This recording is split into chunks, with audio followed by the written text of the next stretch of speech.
All right, guys, you see the time is 7:12. I've got to be in a meeting at like 7:30. So this is going to be fast. All right. Where we last left off in both classes was that bizarre last evil Shang king, the last bad king concept. In the Shang, that was Zhou Xin, the guy who had a wine lake and concubines sitting under meat trees that he and his homies could go and YOLO and swag with. All right. And yet, he was like the Pope. All right. How do you kill God's representative on earth and start a new government if the people that you want to help you overthrow this bad king are terrified of the consequences religiously? Angry ancestors telling Shang to smite you. All right, so we will come back to that. But right now, notice we have all been talking all this time about traditional history. Now let's talk about, I want to remind you, the Xia dynasty, XIA, is, quote, just a legend, right? There's no evidence of that. The Shang dynasty, until 100 years ago, was also just a legend, until archaeology came in. So now, let's talk about archaeology. Here's your concept. That is material evidence, all right? Material, stuff, not text, but stuff that we dig up. So, according to traditional history, the last Shang capital was in the city of Anyang on the central plain of the Yellow River. It had moved several times before its last capital was Anyang. Yin was one of its capitals. You will often see the Shang called Yin, Y-I-N. When you read further as the class goes on, remember that, Shang and Yin. It's just a confusing thing in Chinese history you have to deal with. All right. We have excavated Anyang and found several interesting things. So first, I'm just going to talk about a couple of minor ones, not minor, but less focused on. One, a technological one. The capitals had rammed earth walls. All right, when you think about the yellow soil and the less soil and how soft it all was and all that sort of thing, it sort of makes sense. You can simply bring buckets of this loose soil and then scaffold it with wood and simply ram it with wooden logs, tight,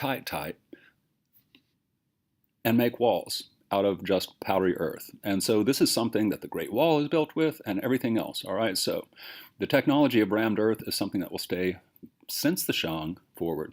All right, we have also, by excavating Anyang, seen something about wealth distribution and the quality of life there. Those of you who are interested in that factor, a very, very, very hierarchical society, a huge rich-poor gap. There were several hundred tombs for the elites that were massive, filled with all sorts of grave goods, and then thousands of tombs with no grave goods at all. We see palaces close to the heart of the city, and then we see basically hovels for the commoners outside of it. So wealth distribution seemed very, very unequal, and quality of life was very good for the elites, apparently not very good for the common person. The tragedy of archaeological materials, by that I simply mean, from that day to this, the Chinese, unlike the West, have not built in stone. They have built in wood and rammed earth and ceramic for tiles and things like that. And so we do not have any of the, by textual accounts, magnificent architecture going back to the beginning, because these things are organic and they rot. So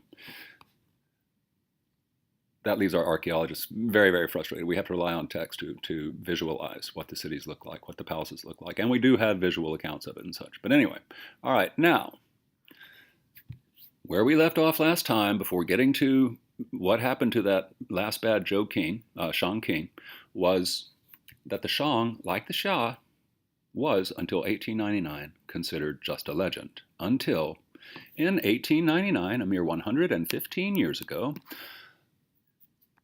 a Chinese official of the Qing dynasty in Beijing, so the story goes, and there are debates about whether it's true, but what's definitely not debated is that this man was one of the earliest and first scholars of this subject. So whether this malaria story are true is the debatable thing. In any case, the story's great, so I'm going to tell it. I think his name was Wang Yirong. You don't have to remember that. A Qing dynasty official in 1899 got a case of malaria. And so he sent his, servant down to the traditional Chinese medicine pharmacy to get him some medicine because he was sick. His helper comes back with a wrapped paper package of what the pharmacist called dragon's teeth. He opened them up, and sure enough, they look like teeth. And the pharmacist said, ground them into powder using pestle and mortar, ground them into powder, mix them up in water and drink, or tea, whatever, and drink, and you'll feel better in the morning. Take 2 dragon bones and call me in the morning, all right? And so Wang Yirong, being a scholar, looked at these dragon's teeth, and he noticed scratches on them, and he was like, what the hell are these scratches? Looking closely, he was like, these look like Chinese characters, but they're really, really weird. And so once he recovered, he took his good friend, sorry, making a screencast, get out. He took his, sorry, I'll talk to you later. So he took his, that was Nicole. He took his, let me lock the bloody door. He took his good scholar friend to the pharmacy, and he asked the pharmacist, where did you get these? The pharmacist says, oh, we got these in a village. We've been getting them for generations from this village. It just has all sorts of dragon's teeth and dragon's bones. And so they went to this village. They asked the peasants, can you show us where these dragon's teeth and dragon's bones are? And the peasant said, yeah, we got thousands of them. They're all buried over here. And so he went to, by the way, Anyang, where is it? On the Yellow River Plain, call it somewhere, if the Yellow River goes from here and then up here, right there in the Central Plain, all right, around Luoyang, which I think we talked about in our geography thing, one of the earliest cities, all right? And so the peasants took Wang Yirong to a pit that looked like this, and it was near the city of Anyang, the legendary at this point last capital of the Shang dynasty. And they were like, wow, let's climb down there and look at them and see if there really are letters on them. And this is what they saw. Letters indeed. These are the famous oracle bones. Each of these, if you look closely at them, and I will share this packet with you, are Shang dynasty script, the earliest surviving writing of Chinese history.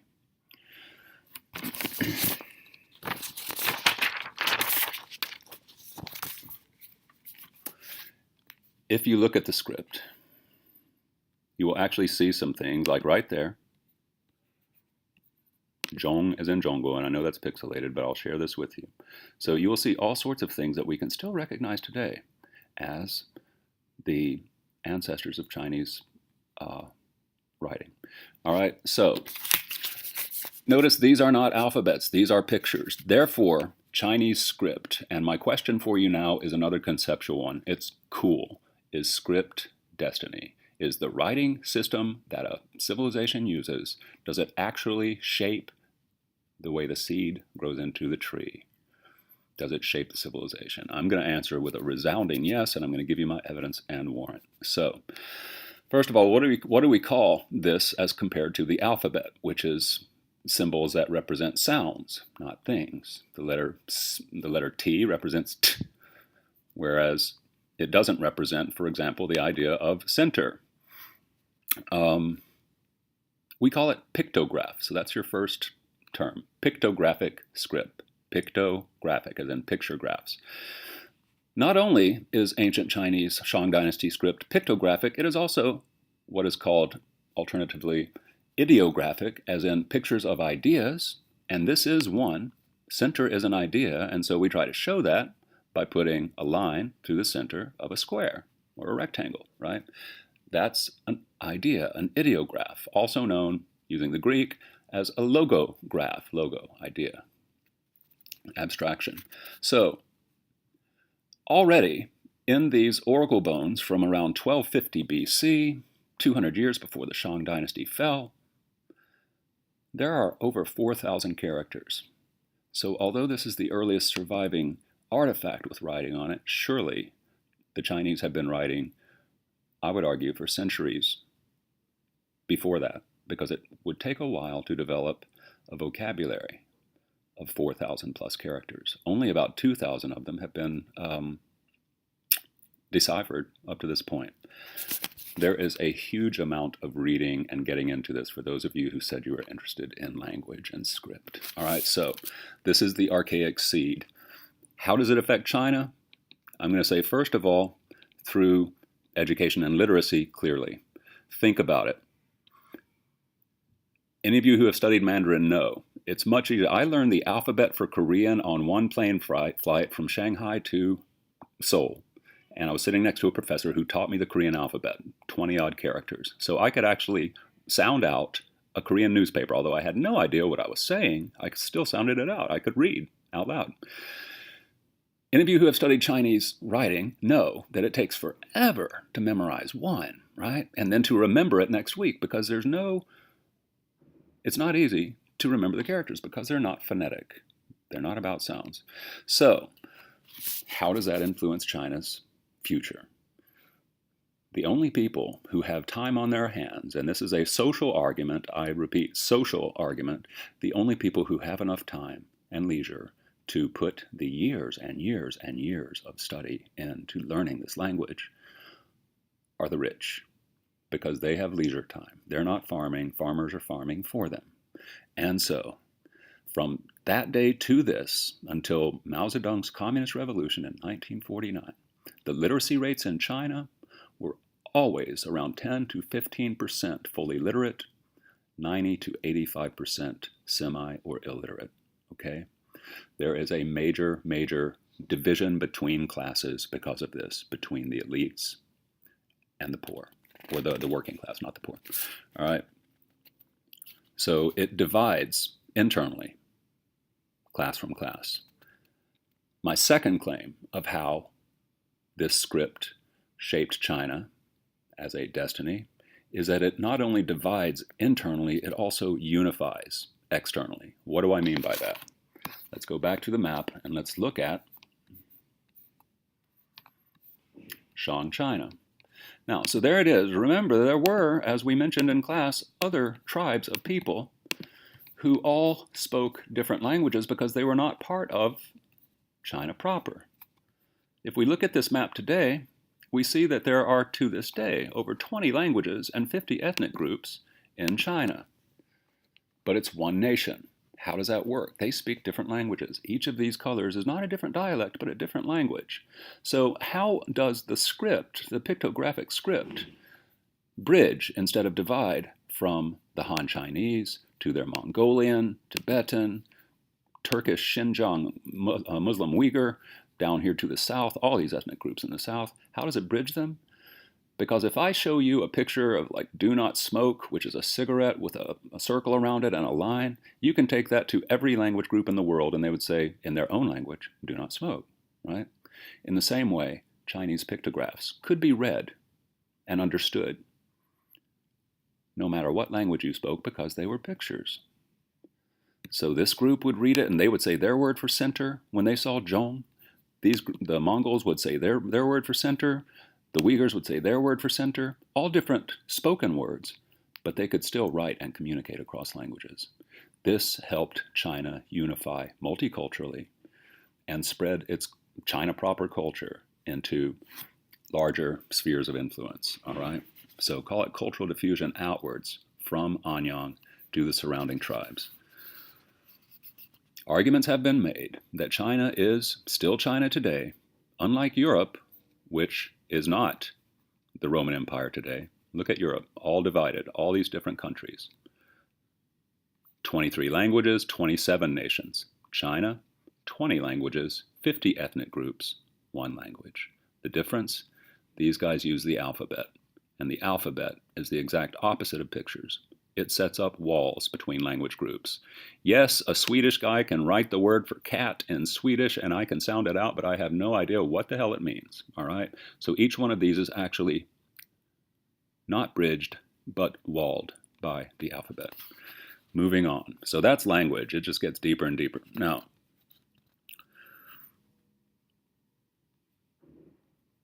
let's talk about the content.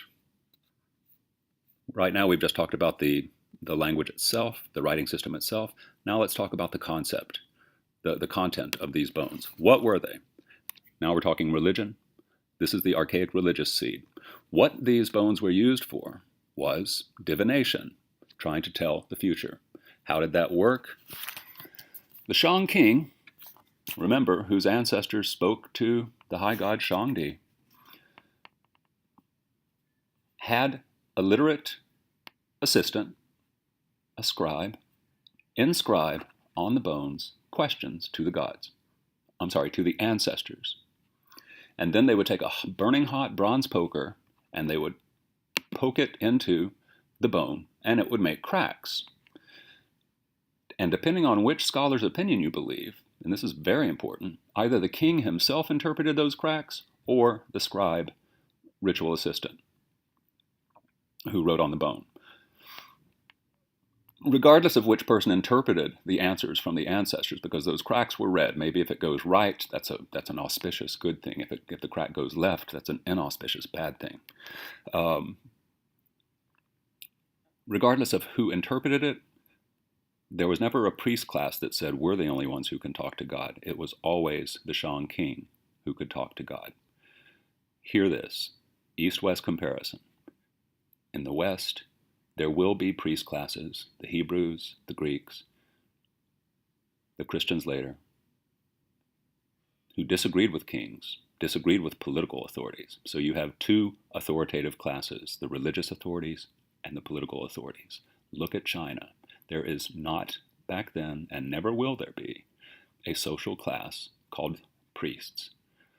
So the king in China will have undivided and uncontested power until Confucianism comes in much later. All right, so notice also, if the Shang king is asking questions of his royal dead ancestors who are considered to be in heaven, up there with a high god, I think we talked about this, named Shang, then the ancestors were the ones who could actually talk to the High Lord, Shang.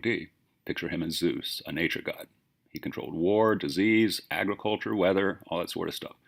And so, for the living to talk to the High Lord and find out whether he was going to help or hurt on what they wanted to do soon, they had intermediaries, the king's royal ancestors. I think I mentioned this already. What we see here, if you look at it abstractly, is the living, and then when we think about the numinous, N-U-M-I-N-O-U-S,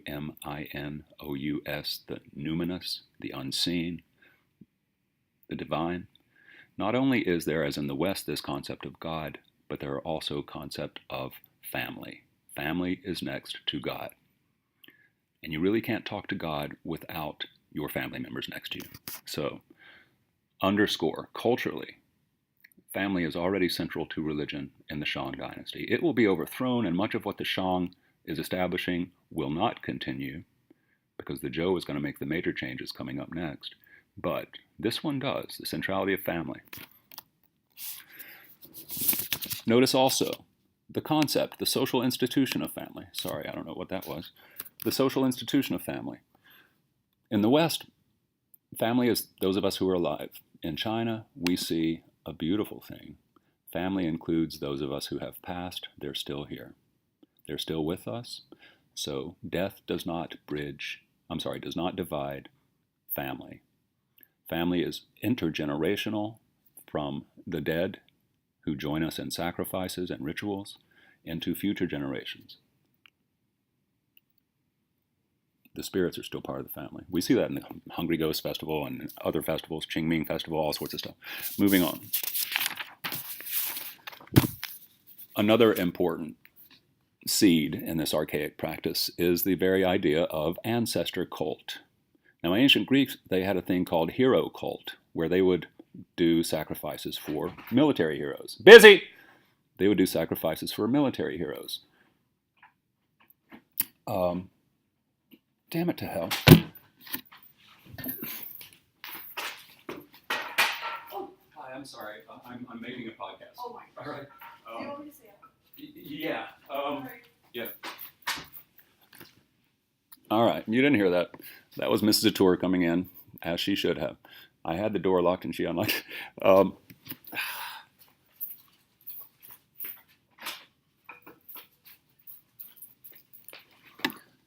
So whereas the Greeks are doing animal sacrifices ritually to military heroes of the Trojan War and so forth, the Chinese are doing it to their great ancestors, family, not warriors. So we see religion, social, family, all fusing. The last thing to note about this is if God is angry, if Shangdi is angry, it is because the king has not performed these rituals carefully.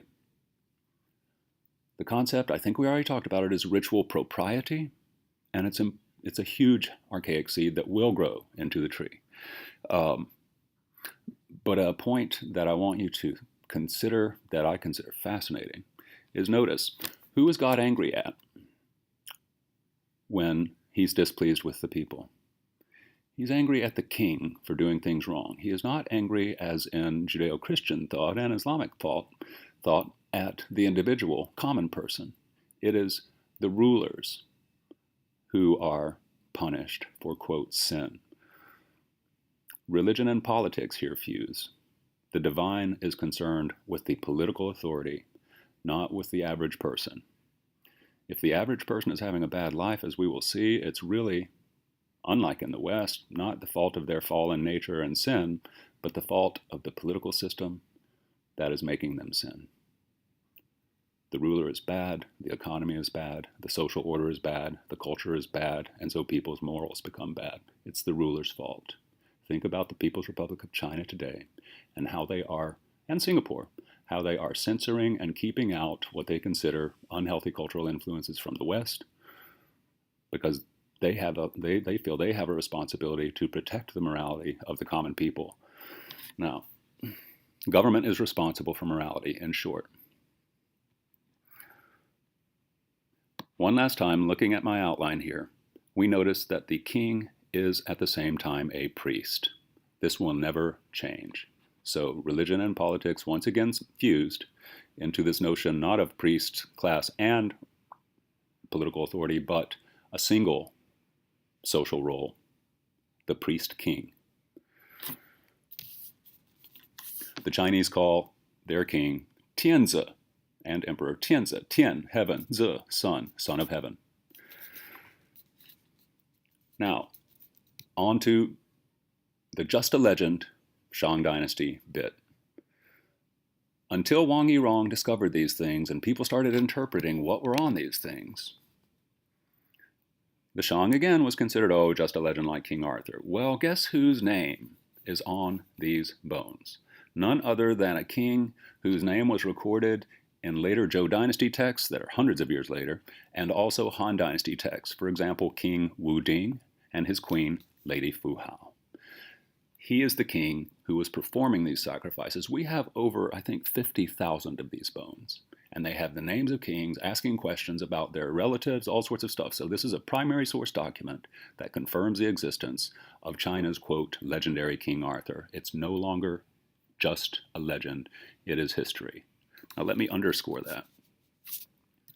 This is the second time that we have seen just how impressive China's traditional history is. We thought that Fuxi, Shennong, and Huangdi were remarkable as memories of hunter-gatherer, agriculturalist, urban revolution. Now we see again that stories that predated writing by hundreds of years, naming kings, legends, and all that sort of stuff, turn out to be true because you can't fake this evidence. Archaeology took us further when we discovered not only, we continued excavating Anyang, and we found this. This is the tomb of Wu Ding's wife, Fu Hao, Queen Fu Hao, Fuhao. Look inside of it and you will see other Shang material culture. Bronzes, bronzes, bronzes. If you look very closely here, you will see jades, and jades that are sculpted, jeweled, chiseled with perfect circles inside of them that amaze engineers and technicians. I mean, like perfect perimeters. How do they drill them? Jade's the hardest stone to work. It's as hard as diamond, I think. And over here you will see human sacrifices and all sorts of stuff. This is Lady Fu Hao's tomb. It's the only one that was not looted by grave robbers, and so it's a remarkable thing. Wow, I'm close to the end of my outline, so I can slow down. This is actually going to work. What do we see here? Another archaic cultural seed. The bronzes themselves, the Shang art people, the Shang dynasty's bronzes are considered the masterpieces of world history. Iron had not yet been invented. Bronze came first. It's a mixture of tin and copper and I think zinc. And the Shang's artistry at casting and molding bronze surpasses that of India, of Greece, on, and is much earlier too.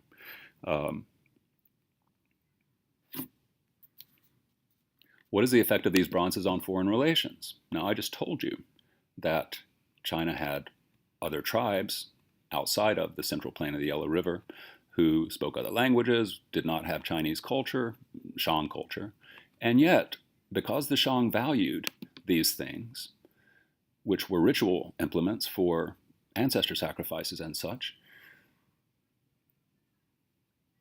they needed the ores and the metals. And this led them to attract non-Chinese cultures from the South and the West who had these ores. And so what we have archaeological evidence of is that the resources required for the bronze were from outside of the Shang core. And so elites apparently saw a business opportunity by mining tin or copper or bronze, tin or copper or zinc, and exporting it, selling it to the Shang. Meaning that, again, Shang culture is spreading to non-Shang culture through the economic effects. So once again, foreign relations. Let's say a couple last things about jade. First of all, jade is another thing that I showed you that is found in Fu Hao's tomb. What's the symbolism of it? Very quickly, for those of you who don't know, and you Chinese, you know this. Jade, again, is the hardest stone to work. It's gorgeous, gorgeous, gorgeous. And the Chinese, early on, show us that they thought, because of its hardness and its purity, it's this like transparent green, pale green color, other colors too, but typically green. And because of its hardness, its permanence, and its delicacy and purity, they considered it a semi-magical type thing. So the symbolism of jade, evidenced in a burial in which a man was buried in a full jade armor, quote, so from head to toe he's covered in a jade costume, like chain link metal, Jade meant immortality, long life, longevity, all that sort of thing. And it still, and good health. So it still does today. That's the symbolism of jade. Finally, other things that we see in the Shang dynasty are already silk. Now, those of you who know the Silk Road, clearly silk, the Roman Empire loved silk. There's evidence that part of the reason Rome fell was because the Roman elites spent so much of Roman gold on Chinese silk that they started having inflation and such. And so silk, well, is geography destiny? Back to that. The Shang already had silk. How is silk made? Two things are required, both of them natural resources, both of them unique to China. A mulberry tree, mulberry, and a silkworm. Silkworms eat mulberry leaves, and they spin their cocoons on them, and each silkworm cocoon, when put in boiling water, can unravel a thread that stretches for kilometers. Kilometers, one silk cocoon, one thread stretching for kilometers, right? And it's as big as like the, half of your thumb. And this is all an accident of geography for China, that they happen to have the resources to make this basically a cultural monopoly. And it was already being used in the Shang. Silk is not only beautiful, it holds dyes and shines very well, but it's also very strong, and so it's tough. It's cool in the summer and it's warm in the winter. It's the perfect fabric. We also notice that Lady Fu Hao, according to the oracle bones, later histories, and things buried in her tomb, was a war chief. She led, according to accounts, tens of thousands into battle. There are weapons in her tomb. There are also chariots in Shang burials that show us that China got the wheel, probably one of the cultural diffusion things from Central Asia, because Persia seems to have invented the chariot. Finally, let's just talk about these things. The skeletons who were buried with her. There are two methods of sacrificing these humans along with the dead elites. One is to cut them in half at the waist. The other is to decapitate them at the neck. What's the difference? Those who were cut in half at the waist are, based on scholarly argument, suspected to be slaves captured in wartime. So war slaves. The other are attendants, concubines, servants, who followed their lord, their king or queen, into death. Now, is that barbaric? Yes, but the question is, how about the Hebrews? How about the West? Were they also doing human sacrifice? That's an interesting question. Finally, we will get back next time to the problem of evil and how we kill that last Shang Pope. I've got people coming into my room despite the fact that I've got a locked door, so I'm going to stop this now. All right, success.